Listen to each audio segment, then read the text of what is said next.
Mes chers collègues, nous terminons nos auditions de ce jour avec Monsieur Rémi Bourguignon, professeur des universités, directeur scientifique de la chaire Transformation et Régulation de la transformation de travail de l'Université Paris-Est Créteil, co-auteur du rapport intitulé La négociation des plans de sauvegarde de l'emploi, quels arbitrages ?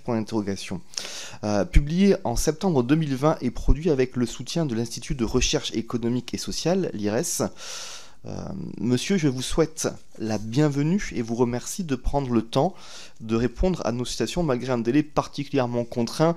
Nous n'avons pas été fort sympathiques avec vous, vous obligeant d'arriver rapidement avec en plus une liste de questions. Donc j'espère que vous avez eu le temps de vous préparer, mais vous inquiétez pas, nous sommes des députés sympathiques. Je vais vous passer la parole pour une intervention liminaire d'une durée maximale de 10 minutes, s'il vous plaît, qui précédera donc notre échange sous forme de questions et de réponses. Auparavant, je vous rappelle que l'article 6 de l'ordonnance du 17 novembre 1958 relative au fonctionnement des assemblées parlementaires impose aux personnes auditionnées par une commission d'enquête de prêter serment, de dire la vérité, toute la vérité, rien que la vérité. Je vous invite donc, monsieur, à lever la main droite et à dire « Je le jure ». Je vous remercie et je vous laisse la parole pour 10 minutes. Merci à vous. Très bien. Merci beaucoup. Alors effectivement, j'ai pu prendre connaissance des questions qui étaient posées, mais hier, et l'étude date de 2020, donc elle est un peu datée, donc il a fallu se replonger un peu dedans pour pouvoir vous donner des éléments précis, mais je vais essayer d'aller à l'essentiel. Peut-être pour introduire... prendre en fait la première question qui fixe un peu le cadre de cette étude, les questions qui étaient posées, la manière dont on a décidé de travailler avec mes collègues étant Géraldine Schmitt et Vincent Pasquier, qui eux n'ont pas pu se rendre disponibles pour des questions soit d'agenda, soit de distance géographique, Vincent Pasquier étant à Montréal, et on m'a dit qu'il était difficile de faire une visioconférence, ou en tout cas en mode hybride. Donc effectivement, l'étude dont vous parlez, donc publiée en 2020, donc réalisée quelques années auparavant, le temps qu'on produise les résultats, donc analyse des plans de sauvegarde de l'emploi, des restructurations qui ont été menées en gros entre 2015 et 2019. Donc on étudie 19 plans de restructuration dans cette étude, et donc une étude qui a été faite effectivement dans le cadre de l'agence d'objectifs de l'IRES. Donc pour ceux qui n'auraient pas connaissance, l'IRES étant un institut de recherche au service des organisations syndicales, et la commande plus précisément de cette étude a été faite par la CFDT, donc la Confédération, même si à titre personnel je ne suis pas membre de l'IRES, effectivement je suis professeur des universités à l'université Paris-Est Créteil. La commande de départ, on la comprend si on replace les restructurations dans le temps long. Les restructurations sont fortement transformées dans leur nature depuis en gros le milieu des années 70, avec ce qu'on a l'habitude de marquer comme un point important dans l'histoire économique, les chocs pétroliers, le ralentissement de la croissance, la fin du compromis fordien. Relayé à partir des années 80 avec toute une vague de libéralisation de l'économie, d'internationalisation, mais aussi de financiarisation, donc tout un tas de phénomènes qui ont transformé les modes de régulation des restructurations, et pour le dire de manière un peu rapide, des restructurations qui ne sont plus des restructurations dites défensives ou des restructurations de crise. La restructuration, c'est plus simplement l'entreprise en déclin, c'est plus le secteur d'activité qui est en train de disparaître, mais des restructurations de nature plus offensive, plus stratégique, et qui répondent probablement moins à des politiques étatiques d'investissement dans tel secteur d'activité, ou au contraire de désinvestissement, mais qui répondent plus à des stratégies privées d'entreprises multinationales dont les centres de décision peuvent être éloignés. Et il s'ensuit une forme de diversification des restructurations d'entreprises qui peuvent procéder de motifs extrêmement variables, qui peuvent recouvrir des enjeux économiques, sociaux et territoriaux extrêmement variés, et qui viennent mettre en difficulté les modes de régulation historiques, qui étaient des modes de régulation qui étaient plutôt des modes de régulation publics, avec un rôle très fort de l'acteur étatique. Alors, rappelons que jusqu'en 1986, eh bien, les licenciements économiques étaient soumis à une autorisation administrative de l'État. C'était le mode de régulation principal. Et la manière de mettre en œuvre les restructurations portait essentiellement, ou se faisait essentiellement par des préretraites. Donc c'était l'usage de dispositifs publics bien identifiés, ciblés, avec un rôle prégnant de l'administration du travail. Et ce modèle est mis en difficulté devant cette diversification des restructurations, et va naître progressivement l'idée qu'il faut substituer à cette régulation publique une régulation plutôt fondée sur le dialogue social, pour le dire d'une manière un peu large et approximative dans un premier temps.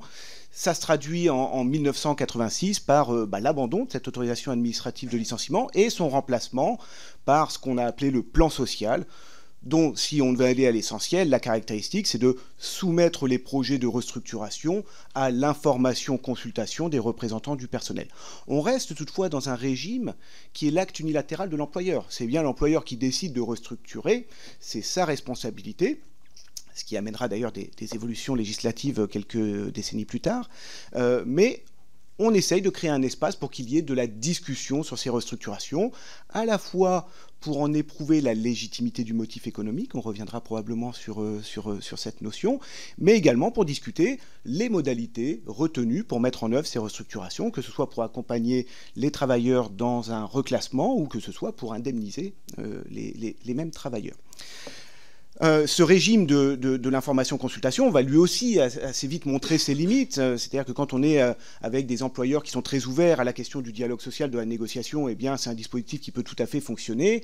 Quand on est face à des employeurs dont les centres décisionnels sont très loin, à l'étranger, à l'autre bout du monde, ou avec des gouvernances très financiarisées, donc peu portées à ces logiques sociales, eh bien, cette information-consultation montre ses limites, puisque l'employeur n'en tient pas vraiment compte, on les réunit pour la forme, et il va y avoir une accélération des transformations de modes de régulation à partir des années 2000, avec l'idée de plus en plus forte qu'il va falloir qu'on aille vers de la négociation, et non plus simplement un dialogue de type information-consultation.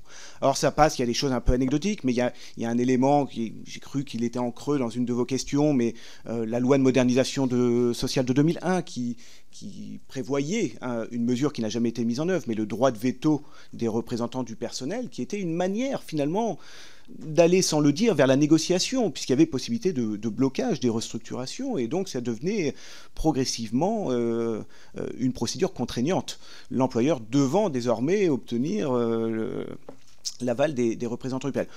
Cette mesure a été assez vite suspendue puisqu'il y a eu un changement de majorité en 2002 et dans les lois qui ont suivi en 2003 puis 2005, un autre élément qui peut-être rend compte de cette volonté d'aller vers la négociation, c'est les accords de méthode. C'est permettre aux acteurs sociaux dans les entreprises de dire adoptez la méthode que vous souhaitez qui vous permet d'aller vers un accord parce que peut-être que la procédure qui est prévue dans le Code du travail n'est pas la plus adaptée.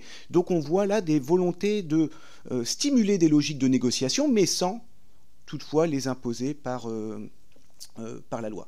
Et la grande réforme, la réforme importante va être celle de 2013 avec la loi de sécurisation de l'emploi où là on va marquer une étape importante. D'ailleurs, plutôt à la demande des employeurs qui vont considérer que les restructurations d'entreprise sont pour eux une difficulté parce que le risque juridique est important. Alors, risque juridique, ça veut dire quoi? Ça veut dire qu'il peut y avoir des recours devant les tribunaux pour faire annuler les restructurations. Alors, il n'y a pas forcément un très grand nombre de procédures, mais ces procédures se caractérisent par une très forte incertitude, très grande difficulté des employeurs à anticiper les décisions de justice du fait de la complexité des procédures, et puis avec des pénalités, des indemnités à payer qui peuvent être parfois très élevées, ce qui fait que si on raisonne en coût probabilisé, eh bien, il apparaît extrêmement important pour les employeurs. Donc en 2013, les employeurs demandent à ce qu'on limite ce risque juridique, et évidemment, ce qui va amener assez vite l'idée que si on limite le risque juridique, ils ne peuvent plus porter seuls la responsabilité des décisions. Ça ne peut plus être un acte unilatérale de l'employeur. Et ce que change la loi de 2013, c'est les modes de validation des restructurations, puisque désormais, avant de mettre en œuvre un plan de sauvegarde de l'emploi, eh bien, il faut le faire valider, soit par la négociation collective, soit par une homologation de l'administration du travail. Donc soit par l'État, soit par la négociation collective. Il était d'ailleurs prévu, ça amènera aussi des points qu'on pourra discuter tout à l'heure sur les questions d'indemnité prud'homale, qui est un point important. Il était d'ailleurs prévu dans l'accord de 2013, avant qu'il soit transformé sous forme de loi en juin 2013, il était prévu qu'une fois qu'un PSE serait validé, il ne pourrait plus être contesté en justice par les salariés. Évidemment, cette mesure n'a pas été retenue par le législateur parce qu'elle posait tout un tas de problèmes de constitutionnalité et de conformité avec des normes internationales que la France reconnaît. Tout ça pour dire quoi? Pour dire que les restructurations ont changé de nature, les modes de régulation ont suivi pour aller vers plus de négociations, et donc j'en viens à cette étude. La demande de la CFDT quelques années après, c'est en gros de savoir si ce changement de régime, le passage d'une procédure non contraignante à une procédure contraignante, eh bien, qu'est-ce que ça a changé? Est-ce que les plans sont réellement négociés, et est-ce qu'ils sont plus ou moins riches qu'avant? Je peux vous dire tout de suite, on y reviendra, on n'a pas vraiment répondu à la commande qui nous était faite parce qu'elle est presque par définition impossible à faire pour une raison qu'on évoquera tout à l'heure, mais le problème de disponibilité de l'information. Comment, en étudiant des restructurations après la réforme, on peut savoir si elles sont mieux que celles qui étaient avant la réforme si on n'a pas d'information qui permet d'avoir des points de comparaison. Donc ce n'est pas tout à fait ce qu'on a fait. Et ce qu'on a proposé dans l'étude, c'est de saisir la négociation par ses effets. Et donc on reviendra, je sais que c'est une des questions que vous avez, sur... en gros, qu'est-ce que c'est qu'un bon plan de sauvegarde de l'emploi, puisqu'on a utilisé cette expression dans le rapport, en prenant évidemment toujours la précaution de mettre des guillemets autour de ce bon plan de sauvegarde de l'emploi. Mais qu'est-ce que c'est qu'un bon plan de sauvegarde de l'emploi? Et est-ce que, finalement, quelles sont les conditions qui permettent d'y parvenir?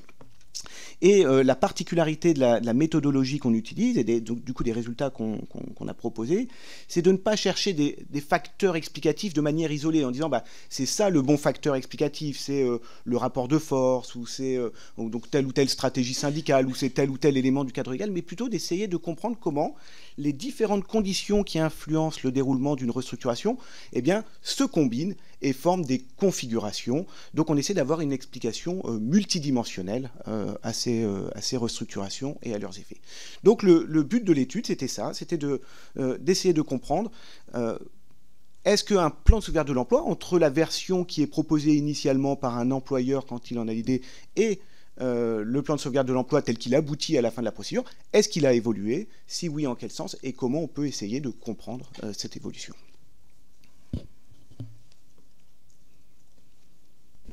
Merci pour ce propos liminaire. Si j'ai bien compris, l'étude a été basée sur une analyse de 19 PSE.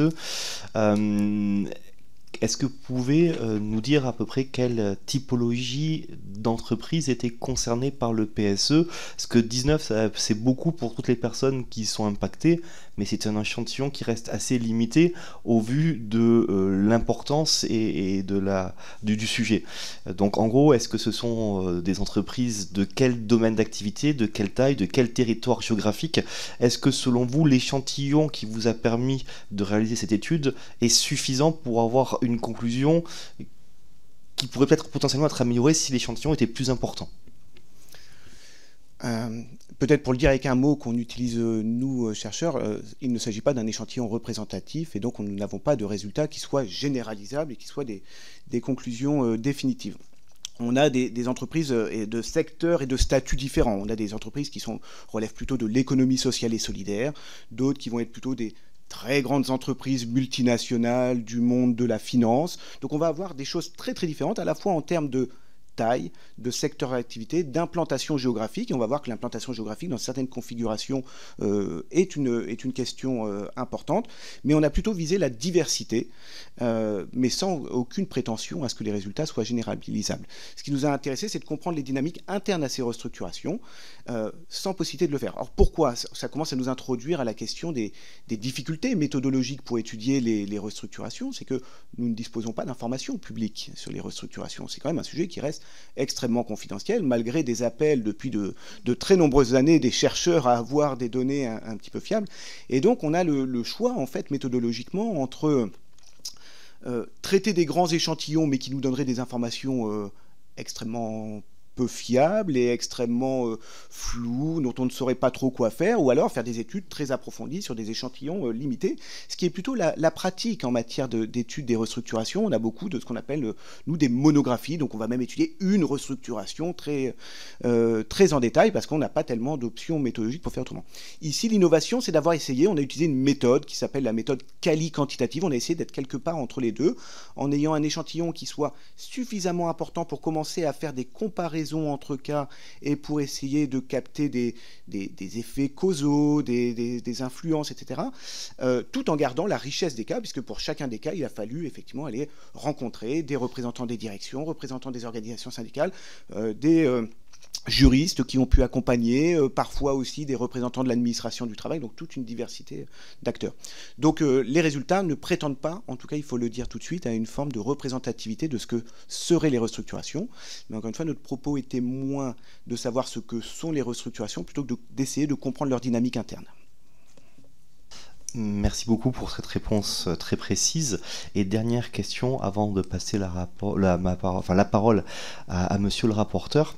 Vous avez fait un historique justement de l'ensemble des évolutions dans l'accompagnement à la perte de l'emploi depuis 1986 jusqu'à nos jours. Je ne sais pas si votre étude a abordé ce sujet-là, mais est-ce que justement vous avez réfléchi à l'impact que pourrait avoir soit plus de protection des salariés avec des PSE des lois plus dures auprès de l'employeur sur la création d'emplois sur le territoire et l'attractivité, et inversement, si demain on mettait des PSE beaucoup plus légers, entre guillemets, moins protecteurs des salariés, quel serait également l'impact sur l'attractivité de notre pays de façon un peu plus synthétique et peut-être trop rapide dans ma question, c'est est-ce que selon vous le curseur est bien placé pour assurer et la protection des salariés et l'attractivité du pays? Alors, difficile de répondre. Alors, nous, on n'a pas étudié effectivement les conséquences que pourrait avoir le cadre réglementaire et l'équilibre entre protection des employeurs, de la liberté d'entreprendre, protection des salariés de l'autre, sur l'attractivité à la fois de territoire ou de l'économie française. Il y a des travaux d'économistes qui font ça depuis longtemps, mais je crois que les résultats sont extrêmement controversés et qu'il n'y a pas de conclusion qui se dégage de manière assez nette. Peut-être une caractéristique qu'on peut dire ici, c'est que en réalité, sur un plan statistique, les PSE sont un phénomène assez marginal en termes de gestion de l'emploi. Et il faut toujours le rappeler, c'est ce qui focalise l'attention, c'est ce qui fait la une des médias. On en parle beaucoup actuellement parce qu'il y a des grosses restructurations identifiées, mais en réalité c'est qu'une petite partie de la régulation de l'emploi, hein. On rappelle très souvent que 80% des sorties d'emploi sont d'abord des fins de CDD, des fins d'intérim, donc tout un tas de personnes qui peuvent servir de variable d'ajustement dans les entreprises sans qu'on mette en place de dispositifs d'accompagnement, sans qu'ils aient de dispositifs négociés pour les accompagner. Donc les restructurations ont de ce point de vue-là un côté un peu symbolique, plus que, à mon avis, un effet réel sur l'attractivité. Il n'empêche que les témoignages qu'on collecte d'entreprises, c'est effectivement que quand il y a des grandes restructurations à l'échelle internationale, eh bien très souvent les filiales françaises sont les plus longues à restructurer. Or, une problématique importante pour les employeurs, c'est que les restructurations aillent vite. Il y a une question de temporalité qui est importante. Donc, on entend souvent, effectivement, les employeurs expliquer que les restructurations seraient trop longues à mener en France, du fait notamment de toutes ces procédures de négociation. Ça n'amène pas, évidemment, à la conclusion qu'il y aurait un déséquilibre qui mettrait les employeurs en difficulté. Je pense aujourd'hui que le modèle vers la négociation des restructurations est plutôt une bonne manière de procéder, une bonne manière de trouver les équilibres, mais ça veut dire que l'équilibre entre les protections des uns et des autres, finalement, n'est pas tellement déterminé par le droit. Elle va plutôt être déterminée par la négociation collective dans les entreprises. Donc j'aurais tendance à répondre à votre question. Si on raisonne de manière très macro et qu'on regarde un peu loin, on pourrait dire c'est des procédures extrêmement lourdes, et je peux comprendre que pour des employeurs qui sont très loin et qui ne connaissent pas très bien les relations sociales à la française, ça puisse paraître lourd, mais en réalité l'équilibre des intérêts est plutôt trouvé dans les entreprises.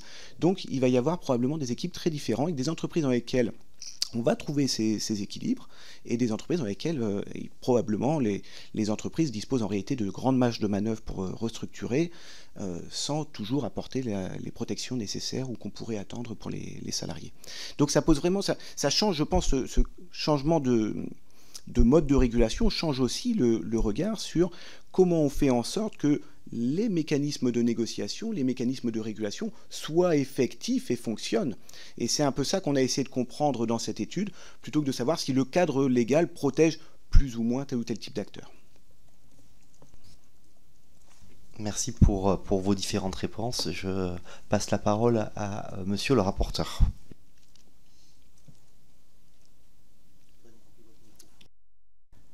Parfait, merci. Merci, Monsieur le Président. Quelques interrogations pour approfondir et prolonger l'exposé que vous avez bien voulu nous faire et pour lequel je vous remercie. Et encore une fois, merci encore pour le délai de réponse et de précision que vous avez bien voulu nous apporter. Peut-être d'abord vous avez fait référence à l'hypothèse, l'idée d'un droit de veto salarié. Est-ce que ça vous paraît être ça vous paraîtrait être un outil pertinent, notamment pour gagner du temps dans la négociation? C'est une idée qui peut faire son chemin. Elle l'a fait en tout cas ici il y a quelques semaines. Est-ce que vous pourriez nous préciser les critères retenus pour évaluer la qualité d'un plan de sauvegarde de l'emploi et constatez-vous une dégradation de la qualité des plans mis en œuvre ces dernières années? Je voudrais aussi vous interroger sur le regard que vous portez sur l'anticipation des pouvoirs publics des mutations économiques et de la détection précoce des entreprises en difficulté. Est-ce que vous paraît améliorable, performant aujourd'hui? Et puis peut-être, si vous le voulez bien, nous évoquer les contournements via des dispositifs alternatifs des PSE mis en œuvre par certaines entreprises. Un peu votre analyse sur cette situation. Merci beaucoup. Sur le premier point, le droit de veto, je l'ai évoqué tout à l'heure, effectivement c'était dans la loi de modernisation sociale de 2001, mais dans un contexte très différent de celui d'aujourd'hui, puisque c'était dans un contexte où on était dans des procédures non contraignantes. Donc ça constituait une évolution législative importante, puisque ça introduisait l'idée de contrainte sur la décision des employeurs. Dans le contexte actuel, j'ai envie de dire, l'enjeu est moins fort et je ne crois pas que le droit de veto changerait grandement les choses, puisqu'aujourd'hui, les plans de sauvegarde de l'emploi font l'objet d'une négociation collective. Donc si les organisations syndicales ne signent pas l'accord, l'entreprise, quelque part, est bloquée, même s'il existe la possibilité de passer par la voie de l'administration du travail, c'est-à-dire demander une homologation parce qu'on n'a pas réussi à trouver un accord d'entreprise. On estime aujourd'hui que 80%, un peu plus même, des PSE font l'objet d'une négociation et aboutissent à un accord. L'administration du travail, en tout cas dans les cas qu'on avait pu étudier, sont en général extrêmement frileuses pour homologuer un plan de sauvegarde de l'emploi sur lequel il n'y aurait pas eu de consensus entre les acteurs dans l'entreprise. Donc en réalité, il n'y a pas tellement de contournement de la négociation par l'administration du travail, parce que l'administration du travail ne se laisse pas tellement embarquer dans ce jeu-là, et homologue les plans plutôt quand il y a un vrai problème de relations sociales dans l'entreprise. Plutôt que parce qu'un employeur n'aurait pas joué le jeu de la négociation et que du coup elles homologueraient. Donc de ce point de vue-là, le droit de veto me semble moins utile, d'autant que si jamais une administration du travail homologuait un plan qui serait très contestable, il y aurait un risque de recours devant le tribunal administratif. Donc je pense que l'administration du travail est prudente. Donc aujourd'hui, le droit de veto me semble avoir moins de sens qu'il n'aurait pu en avoir à un moment donné où il constituait l'introduction de régimes contraints. Désormais, on est dans un régime contraint pour l'employeur, ce qui est probablement une très bonne évolution, même si, encore une fois, je vous redirai après, nous, on n'a pas les conclusions qui permettent de le dire définitivement, mais c'est plutôt notre sentiment après avoir passé beaucoup de temps avec les acteurs de terrain. Mais on est déjà dans le régime de la contrainte. Voilà. Sur votre deuxième question, sur les critères pour évaluer un bon PSE, entre guillemets, alors là, évidemment, on a également été très prudent, puisque là, il y aurait tout un travail, effectivement, à faire pour définir les fondements normatifs d'un bon PSE. Et donc on ne s'est pas nous livré à cet exercice et donc on n'a pas inventé des critères très originaux. En fait, qu'est-ce qu'on a fait? On a regardé ce que dit le droit du travail, et qui rappelle que un PSE, ça sert d'abord à éviter les licenciements ou à en limiter le nombre, et que ça doit ensuite permettre le reclassement des salariés dont le licenciement est inévitable.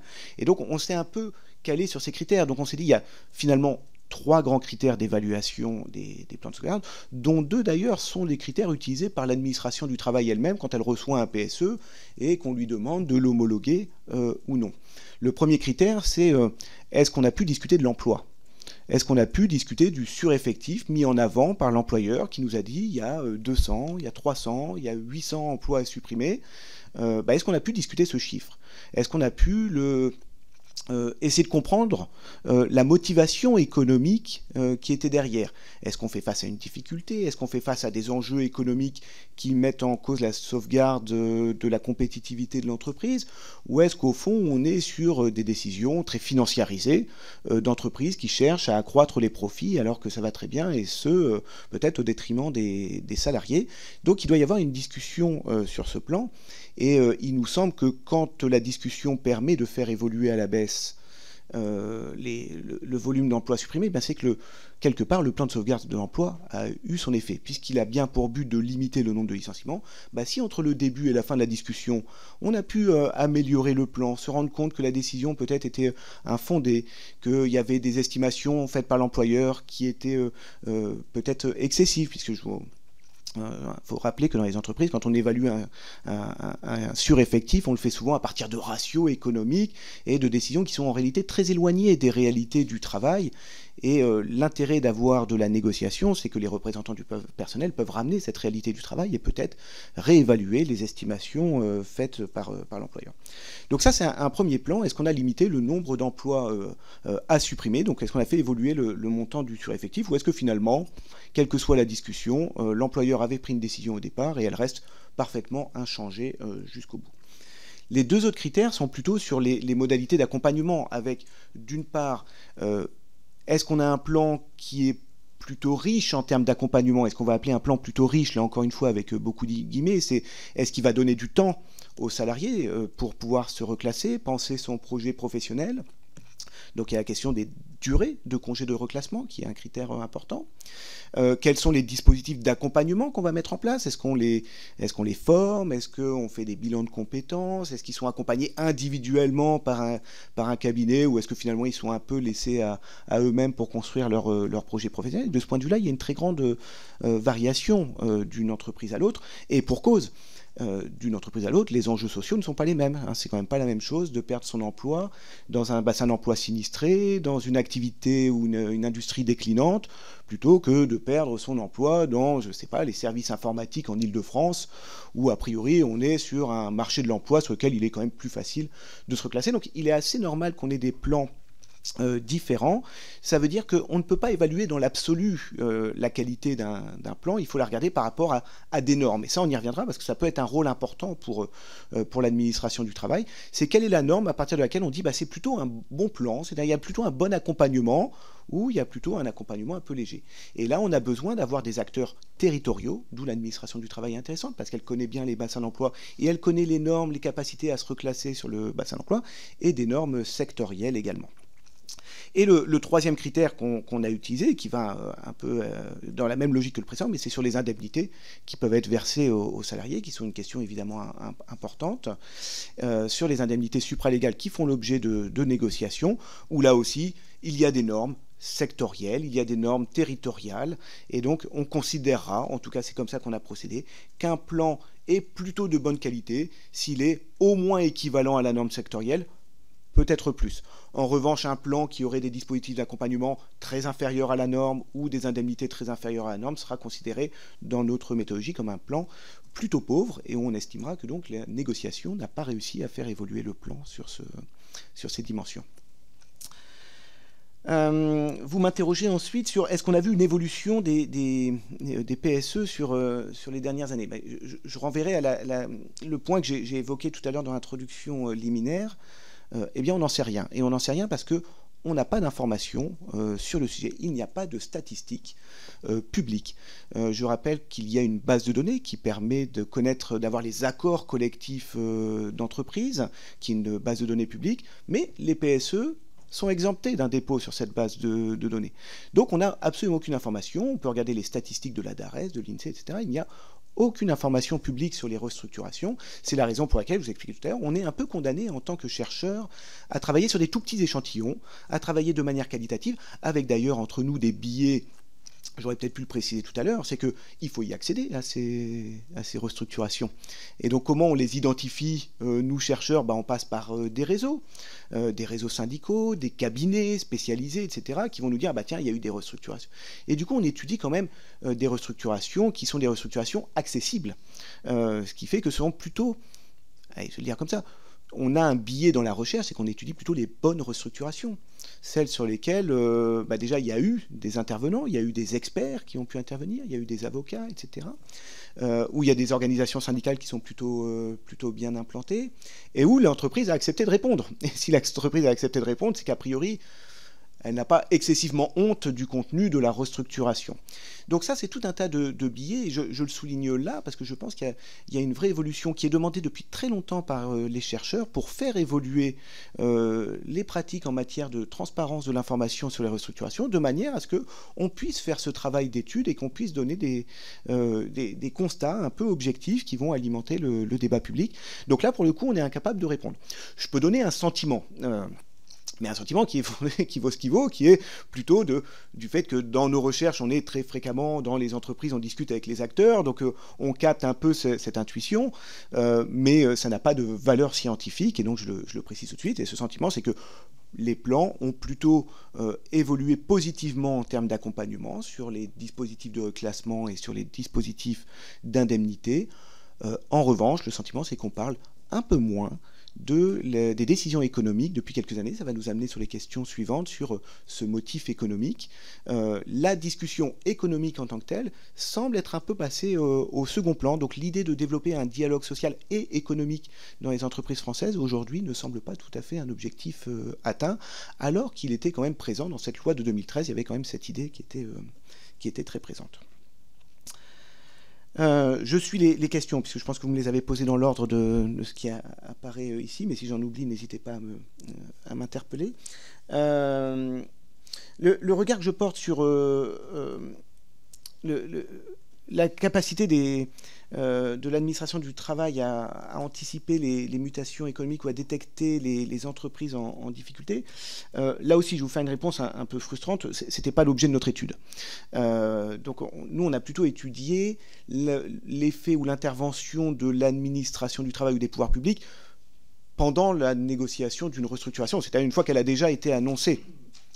Donc on n'a pas travaillé sur le volet anticipation en tant que tel.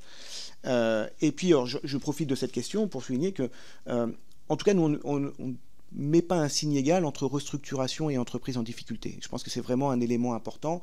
L'évolution que j'ai rappelée tout à l'heure des modes de régulation des entreprises fait justement écho à cette grande transformation. Parce qu'en réalité, quand on est dans les entreprises en difficulté, il n'y a plus grand-chose à négocier dans les entreprises. C'est bien la difficulté auxquelles se confrontent les organisations syndicales. Et d'ailleurs, quand on est dans de très grandes difficultés, c'est-à-dire jusqu'à redressement ou liquidation judiciaire, eh bien l'entreprise est même exemptée du plan de reclassement. C'est confié à l'acteur public, précisément parce qu'on estime qu'elle n'a plus les moyens de le faire, et donc il n'y a plus grand-chose à négocier. Donc, à la limite, j'ai presque envie de vous dire, les cas d'entreprises très en difficulté étaient moins centraux dans notre étude. Ce qui nous intéresse, c'était plutôt les cas dans lesquels, justement, il y a des choses encore à négocier, et on n'est pas dans la difficulté. Après, là aussi, si je vous disais mon sentiment, c'est qu'à partir du moment où il y a des restructurations d'entreprises, c'est que, un peu par définition, on n'a pas bien anticipé. Puisque là, on peut faire le lien avec un autre dispositif, hein, c'est ce qu'on appelle la gestion prévisionnelle des emplois et des compétences, ou désormais la gestion des parcours professionnels, des emplois et des parcours professionnels, qui est également une évolution importante, puisque vous savez qu'on a depuis 2005 une obligation de négocier dans les entreprises sur ce sujet. L'idée qui était derrière, hein, toujours dans ce début des années 2000, où on se dit qu'il va falloir négocier sur les questions d'emploi, l'idée qui était derrière, c'est que si on sait faire de la gestion prévisionnelle, eh bien les restructurations vont disparaître. C'était un peu ça l'idéal. On n'aura plus de restructuration puisqu'on aura tout géré au filo. Le fait que les restructurations existent toujours montre bien qu'on ne sait pas bien anticiper. Et quand je dis on ne sait pas bien anticiper, c'est pas que la faute des pouvoirs publics, c'est les entreprises elles-mêmes ont des grandes difficultés à prévoir, anticiper, ou en tout cas à annoncer de manière précoce quand elles ont des difficultés à venir, ce qui est un des freins à la négociation collective des entreprises.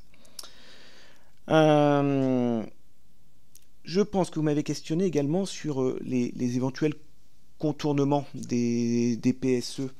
Je vous disais tout à l'heure, les PSE sont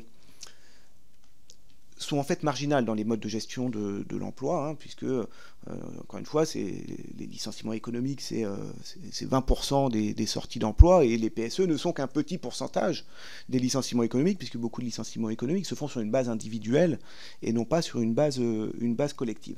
Et puis il y a des statistiques, hein, qui sont établies, on les a repris dans le rapport, je les ai sous les yeux. On rappelle que sur la période 2000-2007-2008, là, avant la grosse crise financière, là, il y a eu une période un peu piégeuse sur le plan des chiffres, puisqu'il y a eu une explosion en 2008-2009.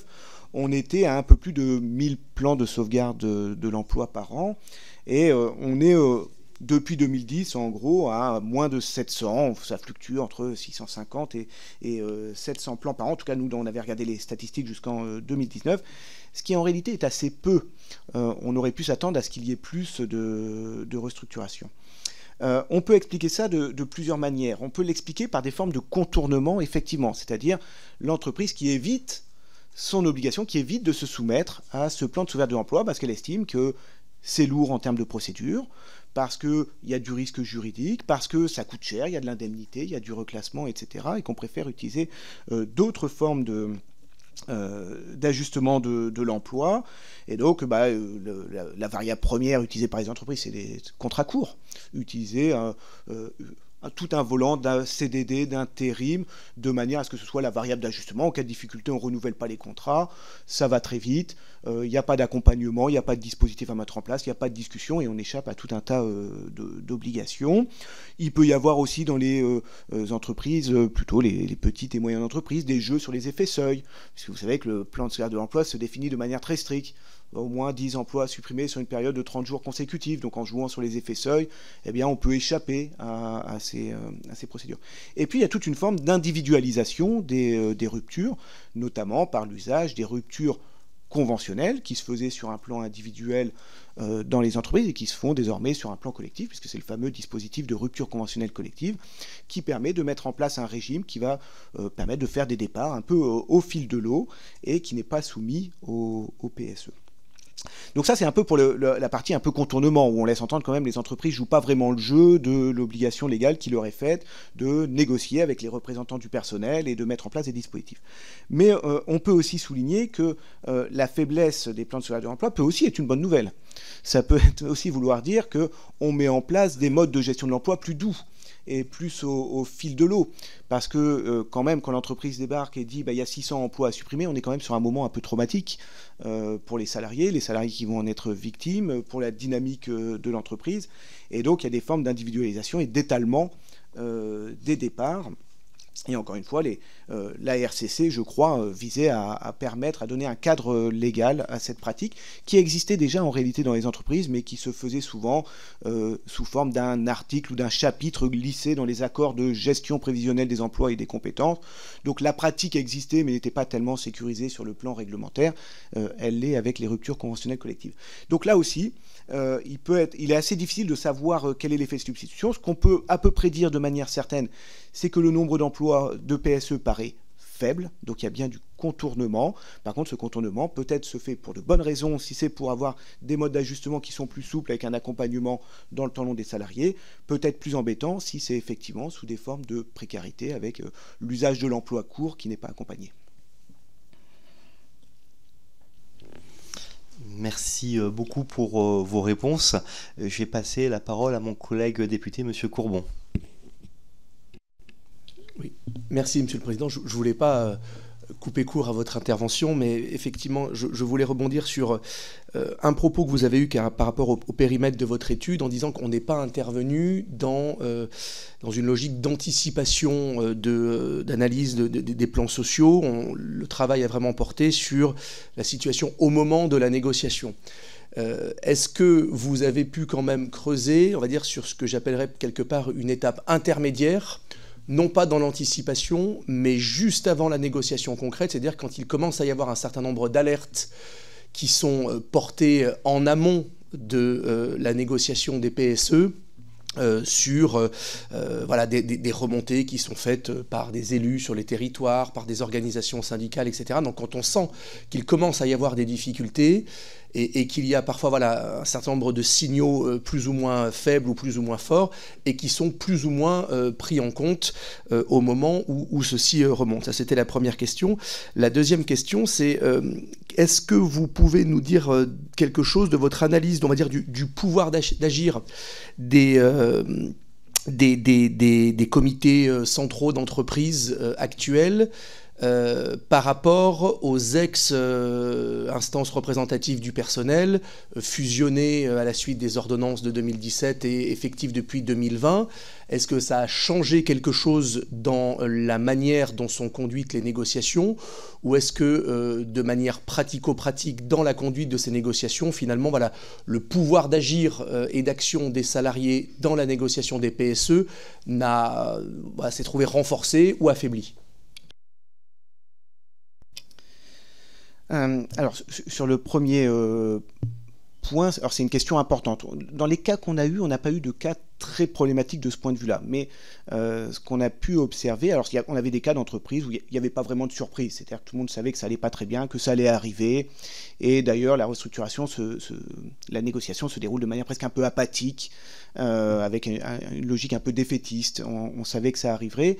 Et puis, il y a eu des cas plus brutaux, qu'on a appelé d'ailleurs dans la configuration résistance au choc, c'est-à-dire un peu la surprise des travailleurs qui ne s'attendaient pas et qui ne voyaient pas venir la restructuration. Et très souvent, quand il y a cette logique de choc, les entreprises, effectivement, annoncent assez tardivement et puis après expliquent qu'on n'a pas tellement le temps pour la négociation, qu'il faut aller vite.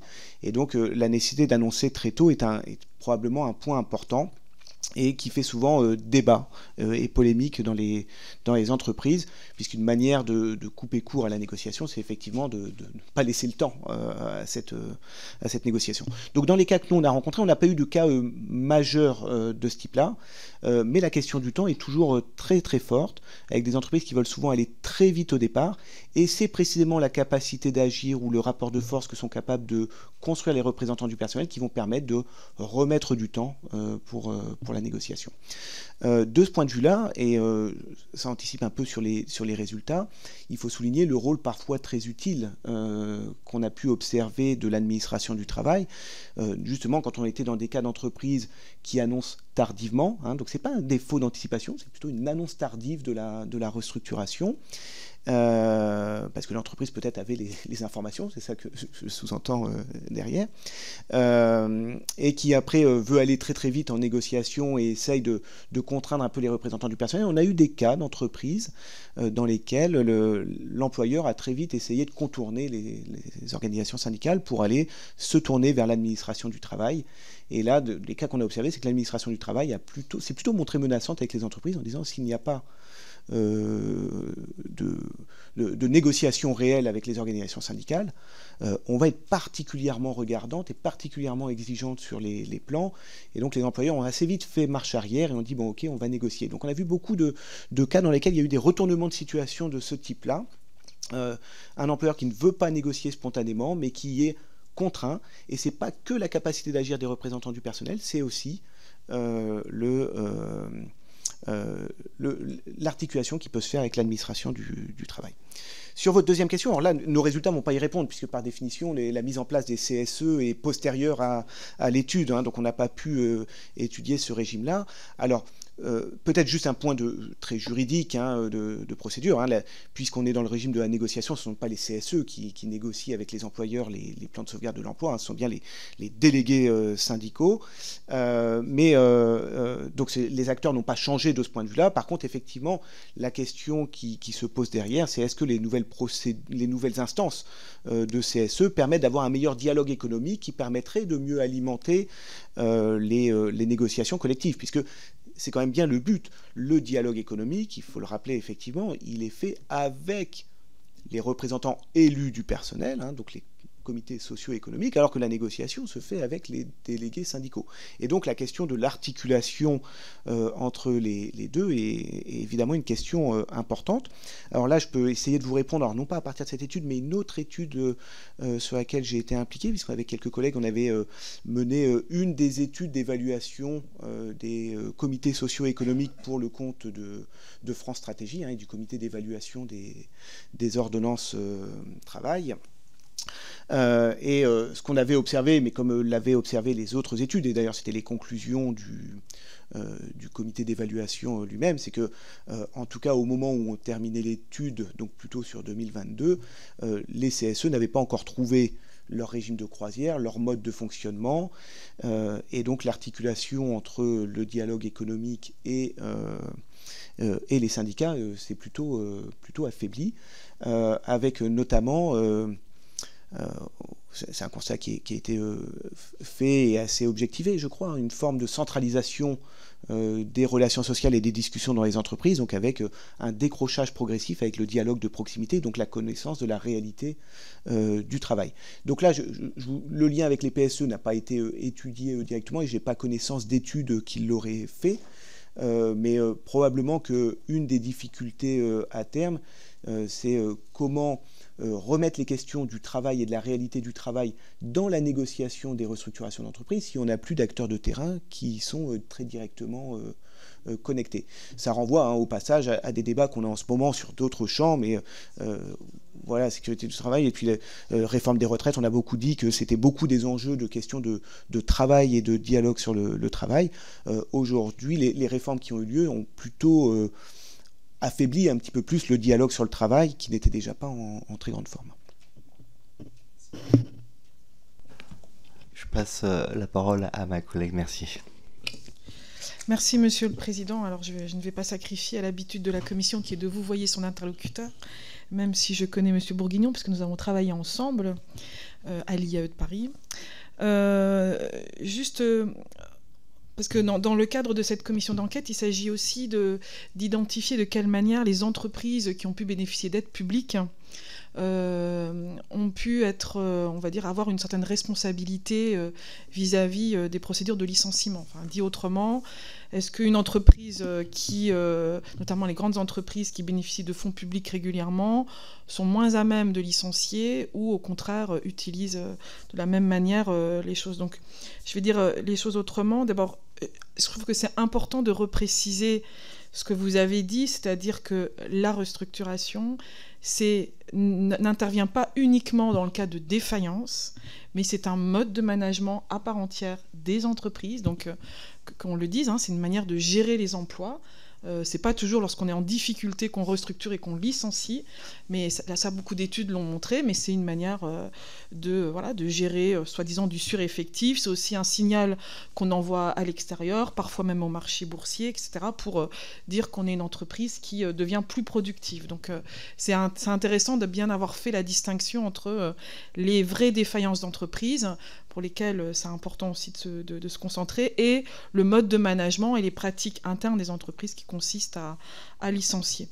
Donc ma première question, elle est dans votre étude de 2019, de 2020. Est-ce que dans votre échantillon de 19 entreprises, comme justement c'est une monographie, donc c'est des monographies, donc c'est assez qualitatif, est-ce que vous avez identifié un comportement différent éventuel par rapport au licenciement d'entreprises ayant largement bénéficié de subventions publiques, par exemple?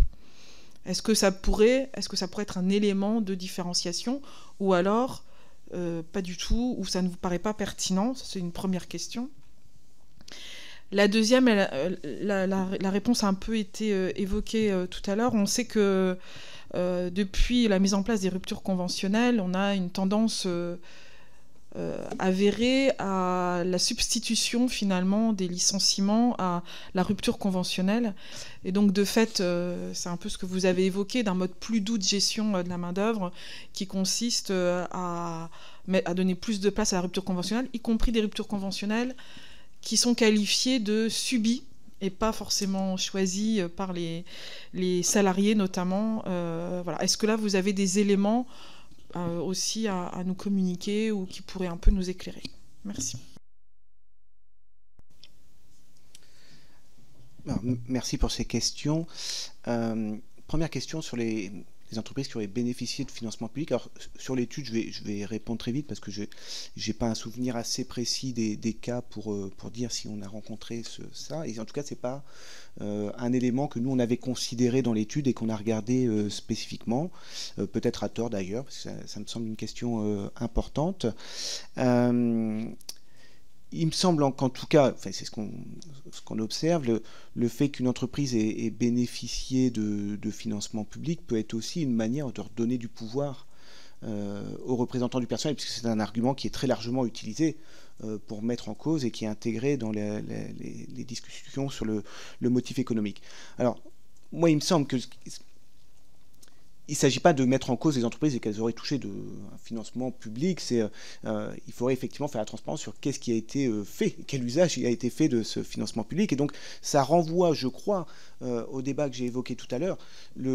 Dans les restructurations, on parle bien de plusieurs choses, on négocie de plusieurs choses, et il y a tout ce dialogue économique qui semble important, qui est d'ailleurs, si on fait des comparaisons internationales, assez caractéristique en France. Hein, la volonté de dire il faut discuter la raison pour laquelle l'employeur restructure est quelque chose d'assez marqué en France, qu'on ne va pas nécessairement trouver dans des pays plutôt de culture libérale. Je pense à la Grande-Bretagne, pour rester sur des pays qui ne sont pas trop loin de nous, où en réalité les employeurs ont toute marge de manœuvre. La décision leur appartient. Et ce qu'on discutera, c'est le montant des indemnités, etc. En France, on a pour habitude plutôt de discuter les raisons pour lesquelles on restructure. Et donc, c'est un des éléments, à mon sens, qui va faire la légitimité de la restructuration. C'est-à-dire qu'on ait touché de l'argent public et qu'on soit malgré tout amené à restructurer n'est pas en soi inimaginable et en soi grave. Si en revanche l'argent public a été mal utilisé ou a été utilisé pour verser plus de dividendes, par exemple, en parallèle, des choses comme ça, on peut pointer des comportements économiques qui seraient là tout à fait discutables. Et donc, il est absolument impossible de tirer des conclusions générales de ce point de vue-là. Et donc, là encore, ça alimente ce que je disais tout à l'heure, transformation des modes de régulation répond à ça. On ne peut regarder les entreprises qu'au cas par cas. On n'aura pas de conclusion générale sur est-ce que c'est bien ou pas bien d'avoir touché de l'argent public, est-ce qu'il faudrait interdire les licenciements dans une entreprise qui aurait touché de l'argent public. Ça paraît être des conclusions un peu hâtives et déconnectées de la vie des entreprises. Il faut regarder au cas par cas, ce qui veut dire qu'il faut qu'il y ait un vrai dialogue économique et une vraie capacité de contrôle des représentants du personnel, des organisations syndicales. De ce point de vue-là, je vous disais tout à l'heure, le sentiment qui se dégage, et quand je dis ça, c'est mon intuition, mais alimentée par de nombreux témoignages, c'est que le dialogue sur le motif économique s'est plutôt affaibli avec les années. Et de ce point de vue-là, j'en profite pour rappeler que l'administration du travail, quand elle homologue un plan, ne regarde pas la question du motif économique. Elle se concentre sur les deux autres critères, le régime d'accompagnement et le régime indemnitaire. Et donc on sait que ça devient un levier de moins en moins utile pour les représentants du personnel pour mettre en danger la restructuration. Et donc avec le temps, on discute de moins en moins de l'économique. Et donc il y a probablement un moindre contrôle qui s'exerce sur les entreprises. Donc encore une fois, si on veut avoir une évaluation au cas par cas, ça ne peut se faire que dans l'entreprise et probablement par la logique du dialogue social et de la négociation. Et sur les ruptures conventionnelles, pardon, oui, j'avais une question dessus. Donc les ruptures conventionnelles, effectivement, se sont substituées, ça ne fait absolument aucun doute au licenciement. Alors avec des phénomènes là aussi qui sont difficiles à quantifier, parce qu'en réalité, beaucoup de ruptures conventionnelles qui sont quantifiées dans les statistiques comme ruptures conventionnelles sont dans le cadre de PSE, puisque quand on fait un PSE avec des départs volontaire, c'est bien un PSE juridiquement, et les départs prennent la forme d'une rupture conventionnelle et non la forme d'un licenciement. Donc statistiquement, c'est un peu difficile à suivre. Et donc il y a beaucoup de ruptures conventionnelles qui sont effectivement utilisées dans le cadre de restructuration d'entreprise, qui n'était pas l'objet initial des ruptures conventionnelles, il faut le rappeler. Ça l'est devenu avec le temps, soit dans le cadre de départ volontaire, une manière de mettre en œuvre les restructurations, mais effectivement avec, dans certaines entreprises, parfois des ruptures conventionnelles qui ne sont pas si volontaires que ça, avec des logiques de contraintes. Alors, il peut arriver, hein, c'est des cas qu'on a déjà croisés, une entreprise qui ferme, et qui ferme par des départs volontaires. Bon, on se demande ce que ça veut dire d'être volontaire quand on a une entreprise qui ferme. De toute façon, tous les emplois seront rompus. Donc il y a des risques effectivement de contraintes, avec là aussi des pratiques d'entreprise très très très variables. Des entreprises qui vont extrêmement loin dans l'accompagnement des salariés, avec des cabinets spécialisés qui vont les aider à monter leurs projets, et d'autres entreprises dans lesquelles on laisse les salariés un peu seuls face à la décision, et parfois avec des salariés qui se font un peu avoir par l'appât du gain. C'est-à-dire on leur promet des indemnités, et puis sous-estimant leur capacité à retrouver un emploi, eh bien, vont se précipiter pour prendre les indemnités, et l'entreprise ne les alertant pas alors que c'est sa responsabilité, puisqu'à ce moment-là, si elle laisse partir des individus qui ont peu de chances de retrouver un emploi, pour le coup, on est dans un contournement du plan de sauvegarde de l'emploi, au sens où il a été défini tout à l'heure. Donc effectivement, là aussi, c'est un objet de contrôle, hein, les ruptures conventionnelles. Ça se fait dans les entreprises par ce qu'on appelle les commissions de suivi des PSE. Donc quand on met en œuvre ces plans de départ volontaire, eh bien, il peut y avoir une discussion avec les représentants du personnel. Ce n'est pas codifié par le droit, donc il y a des pratiques très variables d'une entreprise à l'autre, des cas dans lesquels il va y avoir vraiment un travail entre les services de gestion des ressources humaines des entreprises et des organisations syndicales pour étudier au cas par cas les dossiers des individus, s'assurer qu'il n'y ait pas eu un vice du consentement, et puis d'autres cas dans lesquels en fait c'est quelque chose de très centralisé auprès de la direction. Je passe la parole à mon collègue, à monsieur le député du Saussay. J'espère qu'il n'abîme pas votre nom. Bon, merci beaucoup, Président. Et merci pour la bonne prononciation du nom. J'ai eu plusieurs professeurs qui se sont beaucoup écorchés sur cet exercice. Merci beaucoup déjà avant tout pour les précisions que vous apportez à cette commission d'enquête. J'ai pas mal de questions, mais comme le temps nous est un peu compté. À titre personnel, je vais aller directement sur deux points que je voulais creuser avec vous. Vous avez parlé donc de la nécessaire équilibre des intérêts qu'on recherchait dans le cadre de ces PSE, et notamment vous avez dit qu'aujourd'hui il était davantage du fait des négociations donc internes aux entreprises que finalement quelque chose qui serait imposé ou encadré par le droit et donc la loi, avec un phénomène évidemment en hausse dès 86 et puis ensuite durant les années 2000. Et donc la question que j'avais, c'était de savoir, est-ce que finalement ce changement de nature ou de méthode peut participer d'une certaine manière à une dégradation de la qualité, avec tous les guillemets qui s'imposent, de la qualité du PSE? Est-ce que d'une certaine manière on désarme un petit peu, pour le dire un peu de manière un peu franche, les employés dans ces discussions de PSE, si ce n'est pas la loi qui l'impose de l'autre côté? Et une deuxième question, vous avez insisté, vous n'êtes pas le premier d'ailleurs auditionné à nous en faire part, sur les difficultés à obtenir des statistiques publiques. Et donc là, je vous laisse carte blanche pour nous dire un peu quelles sont les pistes d'amélioration. Est-ce qu'il faut les exiger uniquement du côté des entreprises? Est-ce qu'il y a une possibilité d'obtenir ces statistiques et ces données aussi du côté de l'administration publique? Voilà, si vous avez des précisions à nous apporter. Merci beaucoup. Oui. Sur le premier point, sur est-ce que le fait que ça relève de la négociation peut amener une dégradation des contenus de PSE, alors il va y avoir une forte diversité.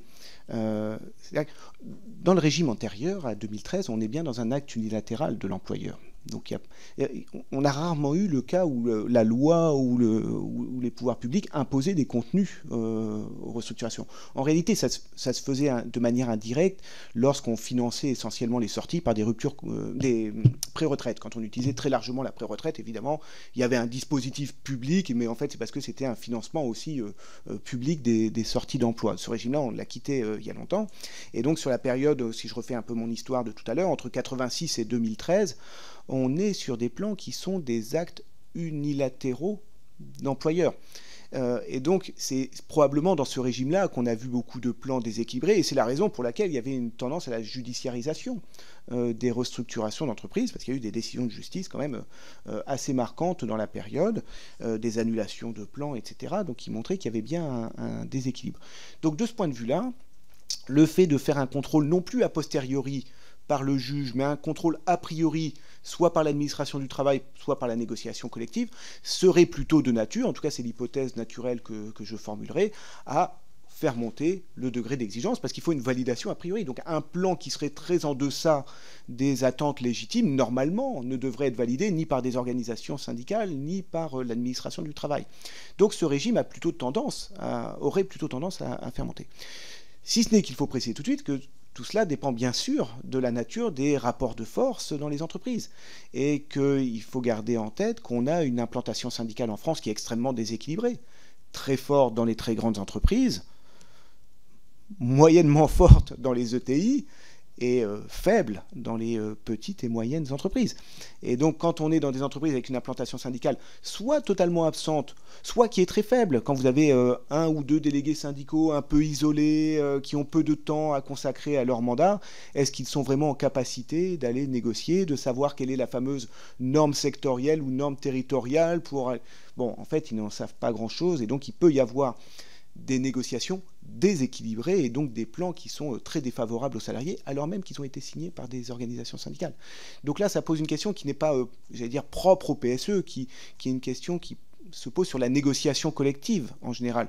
Parce que si on revient sur les évolutions législatives de ces dernières années, je pense ce qu'on a appelé les lois El Khomri de 2016 ou les ordonnances travail de 2017, la grande évolution de notre droit du travail, c'est de donner toujours plus de place à la négociation collective, justement pour trouver des compromis au plus près du terrain.